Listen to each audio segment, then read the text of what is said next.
다 함께 찬양 드리겠습니다.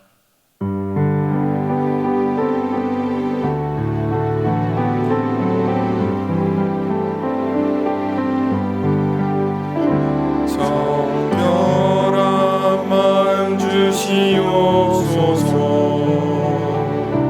오 주님, 정직한 영을 새롭게 하소서. 정결한 마음 주시옵소서. 정결한 마음 주시옵소서. 오 주님, 정직한 영을 새롭게 하소서. 나를 주님 앞에서 멀리하지 마시고 주의 성령을 거두지 마소서. 그 구원의 기쁨 다시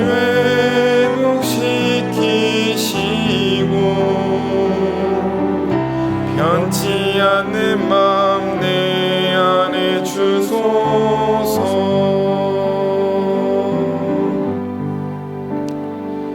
이 시간 기도 제목 보시면서 합심 기도하겠습니다. 하나님 감사합니다. 교회와 국민을 역차별하는 차별금지법의 악한 의도가 드러나게 하시고 나라와 이 시대를 지키고 교회와 다음 세대를 지킬 수 있도록 포괄적 차별금지법 제정을 막아주소서. 뿐만 아니라 교회를 무너뜨리려고 하는 모든 악한 정책과 시도들이 무너지게 하시고 교회에 대한 탄압이 아닌 존중과 공정함이 있게 하옵소서.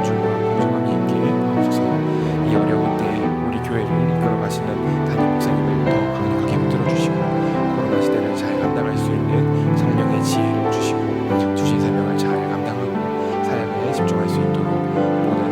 특별히 건강을 지켜주시고 목사님의 가정을 선택해서 평안케 하옵소서. 담임 목사님께 넘치는 영광과 강력한 영권을 부으셔서 시대적 사명을 힘있게 감당하게 하시고 다음 세대를 세우는 일과 복음 통일과 열방 선교를 잘 감당할 수 있게 하옵소서. 교회와 국민들을 역차별하는 차별금지법의 악한 의도가 드러나게 하시고 나라와 이 시대를 지키고 교회와 다음 세대를 지킬 수 있도록 포괄적 차별금지법 제정을 막아 주소서. 이뿐만 아니라 교회를 무너뜨리려고 하는 모든 악한 정책과 시도들이 무너지게 하시고 교회에 대한 탄압이 아닌 존중과 공정함이 있게 하옵소서. 이 어려운 때 우리 교회를 이끌어 가시는 담임 목사님을 더 강력하게 붙들어 주시고 코로나 시대를 잘 감당할 수 있는 성령의 지혜를 주시고 주신 사명을 잘 감당하고 사역에 집중할 수 있도록 모든 사단의 공격을 은혜의 불성각으로 막아 주옵소서. 특별히 건강을 지켜주시고 목사님의 가정을 성령께서 평안케 하옵소서. 담임 목사님께 넘치는 영감과 강력한 영권을 부어주셔서 시대적 사명을 힘있게 감당하게 하시고 다음 세대를 세우는 일과 복음 통일과 열방 선교를 잘 감당할 수 있게 하옵소서. 오늘 우리를 예배의 자리로 인도해 주신 하나님께 감사합니다. 이 시간 선포되는 말씀과 기도를 통해 은혜를 주시옵소서. 예수님의 이름으로 기도합니다. 아멘. 오늘 우리에게 주시는 하나님의 말씀은 고린도전서 4장 6절 말씀입니다. 신약성경 267면입니다. 고린도전서 4장 6절 말씀 함께 읽겠습니다. 형제들아, 내가 너희를 위하여 이 일에 나와 아볼로를 가지고 본을 보였으니 이는 너희로 하여금 기록한 말씀 밖에 넘어가지 말라 한 것을 우리에게서 배워 서로 대적하여 교만한 마음을 먹지 말게 하려 함이라. 아멘. 가이드라인이라는 말은 기준선을 의미합니다. 이 선을 따르십시오. 그리고 이 선을 넘지 마십시오라는 의미를 담고 있습니다. 학교에는 학칙이라는 가이드라인이 있습니다. 학칙을 어기면 그에 상응하는 대가를 치러야 합니다. 군인은 군인 복무 규율이라는 가이드라인이 있습니다. 군인은 군인다우려면, 그리고 군대가 기강이 바로 서려면 이 군인 복무 규율을 지켜야 합니다. 하다못해 집에서도 가이드라인이 있죠. 가족이 함께 정한 그 가풍과 가족이 함께 또 상의해서 함께 가족이 함께 정한 규칙, 가정의 그 기준선을 지켜야 합니다. 예수님의 이름을 힘입어 살아가는 그리스도인에게도 가이드라인이 있습니다. 하나님이 세우신 가이드라인을 지킬 때 하나님이 기뻐하시는 그리스도인다운 그리스도인이 될 수 있습니다. 하나님이 세우신 가이드라인을 지킬 때 교회가 흔들리지 않습니다. 바울은 위기에 처한 흔들리는 고린도 교회의 성도들에게 하나님의 가이드라인을 넘지 말 것을 당부합니다. 하나님의 가이드라인을 잘 따르면 흔들리는 교회의 위기를 극복할 수 있다고 바울이 격려하고 있습니다. 고린도 교회가 어떤 위기를 겪고 있었을까요? 그리고 그 위기를 극복하도록 바울이 제시한 하나님의 가이드라인은 무엇이었을까요? 고린도 교회의 위기는 다름 아닌 분열이었습니다. 앞선 3장 말씀을 보면 바울파, 아볼로파, 베드로파 등 자신이 지지하는 교회의 지도자를 중심으로 파당을 나누고 시기와 분쟁이 있었다고 합니다. 서로 판단하고 자신의 파당을 자랑하며 다른 파당을 깎아내렸죠. 뿐만 아니라 바울과 아볼로를 이러쿵 저러쿵 평가하고 바울의 사도직을 공격했습니다. 물론 분열은 고린도 교회에만 있는 특별한 문제는 아닙니다. 역사적으로도 수많은 나라와 수많은 조직이 분열을 겪었습니다. 고려 말 신진사대부 세력은 새로운 왕조 조선을 창건하는 일을 찬성하는 혁명파 세력과 반대하는 온건 세력으로 나뉘었습니다. 왕을 도와 나라를 세우고 공을 세운 혁명파는 훈구파라고 불리며 오랜 기간 왕의 곁에 있으면서 권력을 잡았습니다. 반면에 새로운 왕조 창건을 개혁에는 찬성하지만 새로운 왕조 창건을 반대하고 낙향했던 신진사대부 세력은 살인파라고 불리며 권력을 잡을 기회를 고향에 돌아가 엿보게 됩니다. 조선이 개국하고 통치가 안정되자 훈구파와 살인파는 본격적으로 치열하게 권력을 두고 경쟁하게 됩니다. 그런 중에 선조 때부터 살인파는 훈구파를 몰아내고 권력을 장악합니다. 그런데 살인파는 권력을 잡자 서인과 동인으로 나뉘고 서인은 또 노론과 소론으로, 동인은 북인과 남인으로 나뉩니다. 제가 이 설교 시간에 더 자세한 이야기를 할 수는 없지만 계속해서 정치 세력들은 분열과 분열을 거듭하고 계속해서 자신이 어떻게 하면 더 큰 권력을 잡을 수 있을까, 그 안에서 갈려나갑니다. 처음에는 이런 것들이 미세한 균열일지도 모릅니다. 하지만 건물의 균열을 그냥 작다고 내버려 두면 그 균열이 점점 더 커져서 건물 자체를 쓰지 못하게 되는 것처럼 끊임없이 세력을 나누고 분열을 일삼는 세력 다툼은 조선이라는 나라를 완전히 망치게 되었지요. 생각해 보십시오. 어렵게 고린도 교회를 세웠습니다. 그리스도인들이 늘어나고 교회가 안정되었습니다. 탄탄대로를 걸 것만으로 생각했지만 아이러니하게도 그 순간 분열이라는 문제가 고개를 쳐들고 고린도 교회를 흔들기 시작한 것입니다. 바울이 이 고린도 교회의 분열을 심각하게 바라보았습니다. 급하게 이 문제를 다루는 편지를 써서 보냅니다. 바울은 이 분열의 문제를 해결할 수 있는 하나님의 가이드라인을 6절 말씀에서 제시합니다. 6절 말씀을 우리 다시 한번 읽어보겠습니다. 형제들아, 내가 너희를 위하여 이 일에 나와 아볼로를 가지고 본을 보였으니 이는 너희로 하여금 기록한 말씀 밖에 넘어가지 말라 한 것을 우리에게서 배워 서로 대적하여 교만한 마음을 먹지 말게 하려 함이라. 하나님의 가이드라인은 바로 말씀입니다. 고린도 교회의 사람들이 파당을 만들어 서로 대적하고 교만한 마음을 먹었던 것은 기록된 말씀 밖에 넘어갔기 때문입니다. 바울의 말처럼 우리도 기록한 말씀, 하나님의 성경 말씀 안에 있어야 합니다. 고린도 교회에 보내는 편지에서 바울은 자신과 아볼로가 하나님의 동역자로서 스스로 지혜 있다 여기지 않았다고 합니다. 자신과 아볼로가 고린도 교회를 세웠으나 교회를 성장하게 하시고 이끄신 분은 하나님이라고 겸손하게 고백합니다. 교회 지도자가 이렇게 겸손하게 자신이 한 일은 아무것도 없고 다 하나님이 하셨다라고 고백을 하고 있는 것이죠. 그리고 바울과 아볼로는 하나님에게 충성했다고 합니다. 하나님의 말씀 안에 있는 바울과 아볼로의 모습이 참 겸손한 것을 바라볼 수 있습니다. 모든 공을 하나님에게 돌립니다. 이 모습을 본받아 고린도 교회 사람들도 말씀 안에 있어라 하나님이 제시하신 가이드라인을 따라 살라고 가르칩니다. 여러분, 말씀 밖에 넘어가면 우리가 왕이 됩니다. 기준이 없는 삶, 아니 내가 기준이 되는 삶을 살게 되는 것이지요. 내가 기준이 되는데 겸손할 필요가 있습니까? 내가 기준이고 내가 왕인데 내 맘대로 살면 되지 않겠습니까? 내가 마음대로 내가 원하는 대로 믿으면 되지 않겠습니까? 내 인생에 예수님이 필요할까요? 말로는 예수 그리스도를 말하지만 정작 예수님이 필요 없는 삶을 살게 되는 것입니다. 구원의 기쁨을 누리며 하나님께 감사하는 삶을 돌리지 못하고 배부르며 풍성하며 왕이 되어버린 고린도 교회 성도들을 바울이 따끔하게 혼을 냅니다.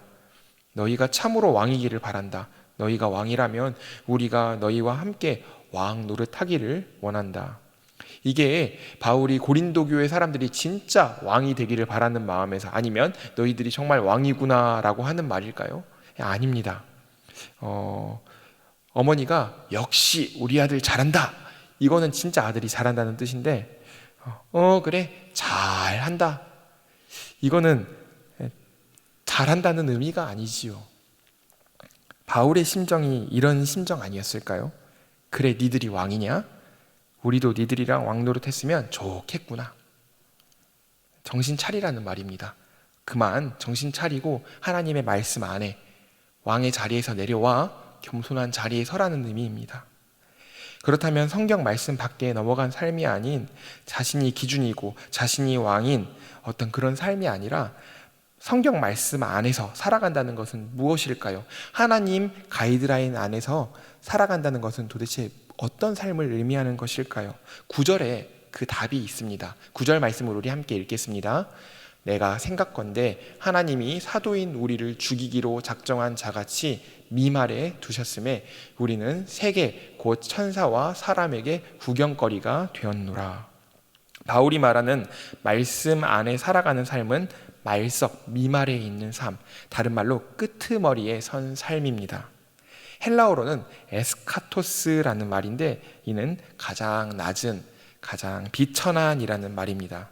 이 말의 유래를 조금 살펴보면요, 로마 시대를 우리가 로마 시대의 말인데, 로마 시대 최고의 스포츠가 이제 전차 경주였습니다. 여러분이 영화에서 보셨던 것처럼 그 원형 경기장 안에서 일어나는 전차 경주가 최고의 스포츠였고, 두 번째가 검투사들의 대결이었습니다.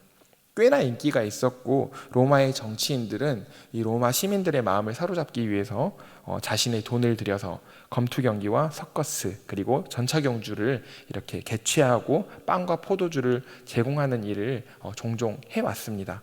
그런데 이 원형 경기장에서 일어나지 말아야 할 일들이 종종 일어나고 있었습니다. 그것은 황제 숭배를 거부하고 예수 그리스도를 섬기는 수많은 그리스도인들이 원형 경기장 안에서 핍박을 받고 죽은 것입니다. 칼에 죽고 고문당해 죽고 황소불에 바치고 사자에게 던져질 때 원형 경기장에서 관람하고 있는 로마 사람들은 박수를 치고 환호를 보냈습니다. 죽음을 기다리고 있는 그 순간, 정말 그 원형 경기장 앞에서 정말 아무 힘 없이 정말 사자에게 던져지는 그런 삶이 바로 끄트머리에 있는 선삼, 비천하고 가장 낮은 삶입니다. 편지에서는 하나님의 사도인 바울과 아볼로를 원형 경기장 안에서 죽이기로 작정한 사람들 같이 말석, 미말, 맨 끝자리에 두셨다고 합니다.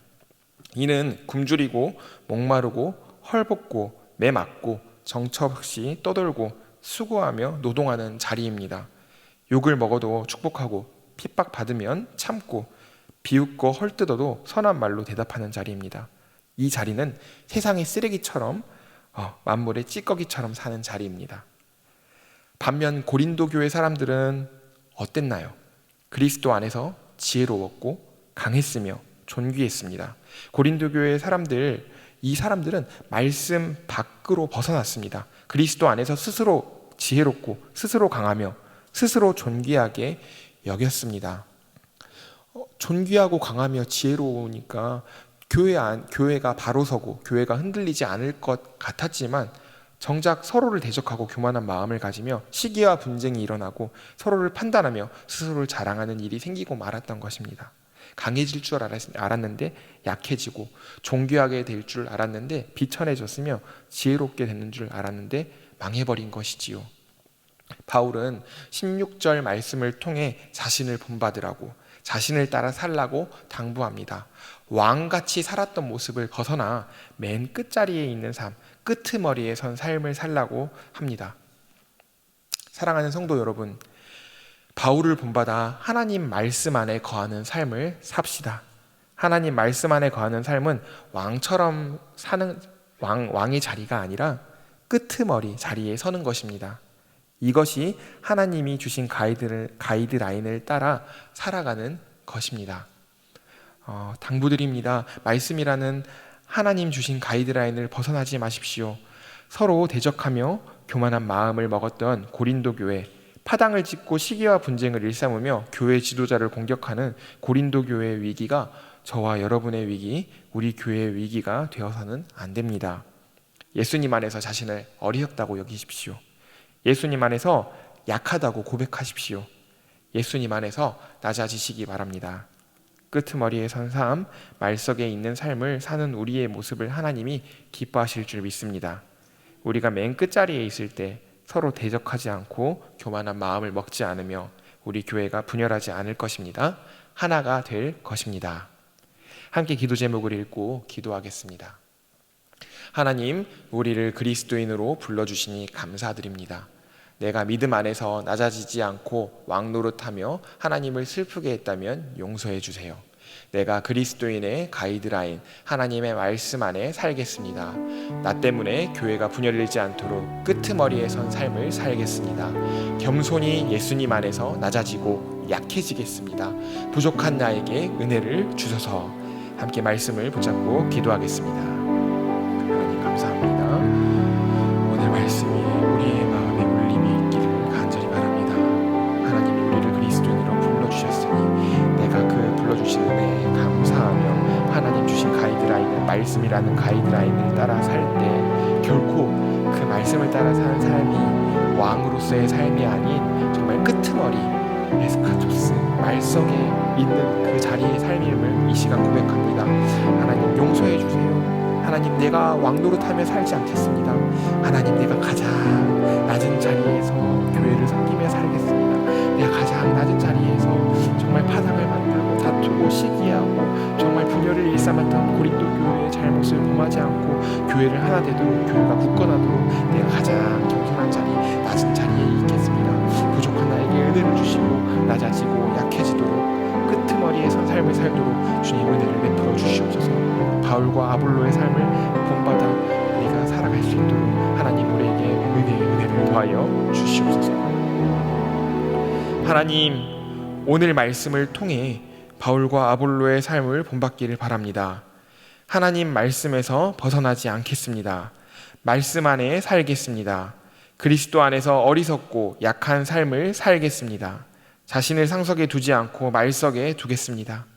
맨 끝자리에 서서 교회를 지키겠습니다. 부족한 우리가 맨 끝자리에서, 끄트머리에서 사는 것을 감사하도록 은혜 베풀어 주시옵소서. 예수님의 이름으로 기도합니다. 아멘. 계속해서 담임 목사님과 교회, 나라와 민족과 선교사님을 위해 기도해 주시고 기도회를 마무리해 주시기 바랍니다.